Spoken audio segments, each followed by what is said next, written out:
A coroner has made far-reaching recommendations to the AFL about protecting players from repeated concussions. But what about players already dealing with devastating head knocks? Ted Fidge is a former Melbourne Demons star who is struggling with CTE. And his wife Diane has a few choice words for the AFL. Goes short, fine play by Melbourne, and it's Teddy Fidge who could be a match winner. My name is Ted Fidge and I've got brain damage from playing football with Melbourne Football Club. Would you relax more? He's going for his third goal, and I think he has it. Elbow to the head, knees to the head, king hits that broke my nose, head clashes, multiple hits to the head. History tells us that Melbourne beat Richmond that day back in 1986. It tells us that Ted Fidge, number 36, was the hero who put Melbourne in front, kicking 4 goals. He's going for his 4th goal, and what a kick it's going to take. Teddy Fidge puts it on its way and through!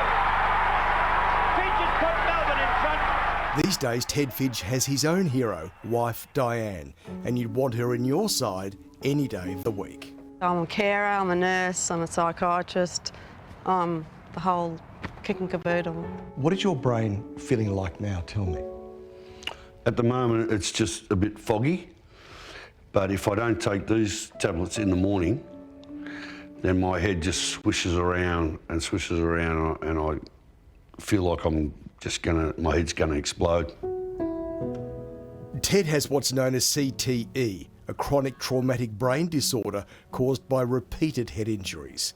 Today, sporting authorities and doctors are acutely aware of the danger, but when Ted played, it was a totally different ball game. In our day, you just got told to get back out in the field, you'll be right. If you needed stitches in your head or you just had to sit there for 5 minutes, it'd be like harden up, go back out and play. What do you think of that attitude back then? No ticker if you don't go out there after a head knock. I think it was just barbaric, to be honest. I just think they should have always had a duty of care to their players. Which brings us to a new game in town, and they should sell tickets to this one. Diane, on Ted's behalf, is taking on the all-powerful AFL, who she claims has abandoned her husband. The AFL need to be accountable. Where is the AFL's compassion? Where is their empathy? She might be tiny, she might suffer severe scoliosis of the spine, and it might be the mismatch of the century. But Diane is determined to get justice for Ted and retrieve some sort of life for them both. They can pay for Robbie Williams and they can pay for Kiss, but they do not care about their players who are struggling or these wives that are struggling. It's not fair. I shouldn't have to bear the brunt of all of this. Doing something that you love shouldn't destroy your life. The fame, the fans, the glory. It's all so fleeting, isn't it? And so easily forgotten. Ted and Diane have lost everything. They've lost jobs and they've lost the family home.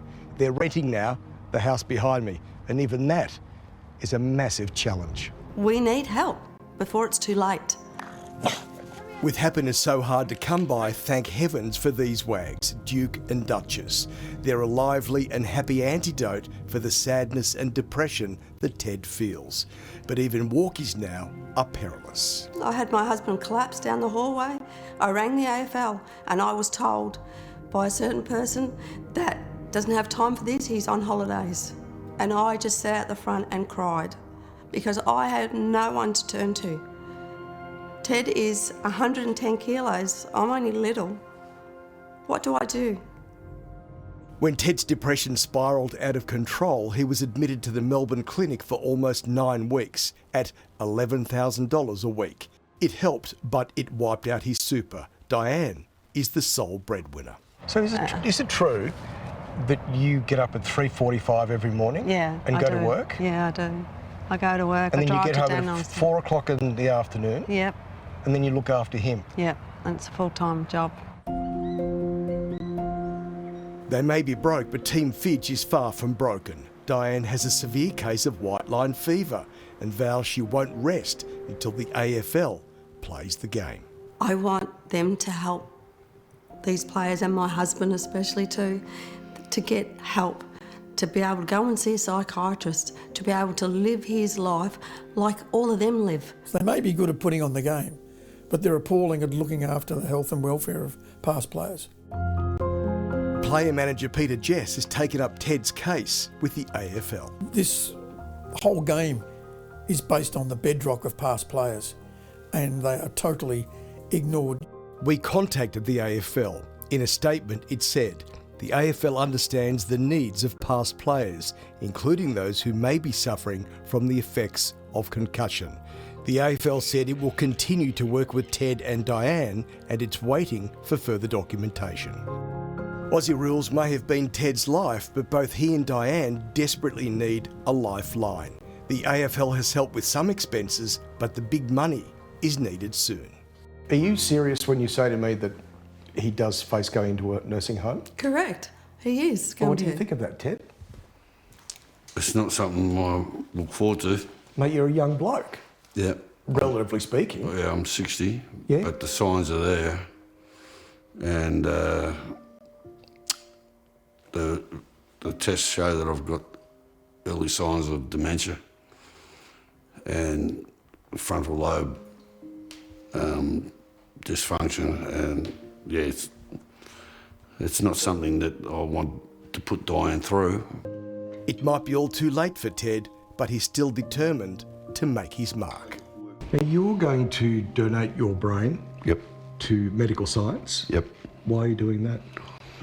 Just so I can learn and have a look and see what has actually happened To help other future players? future players. Yeah. Yep. What's a grand gesture? Yep. The more science they do on it, the more they can learn. So I won't be alive to see the results. It is true, the big footy codes have and continue to make a lot of money from those foundations laid by former players. You'd think that they deserve better.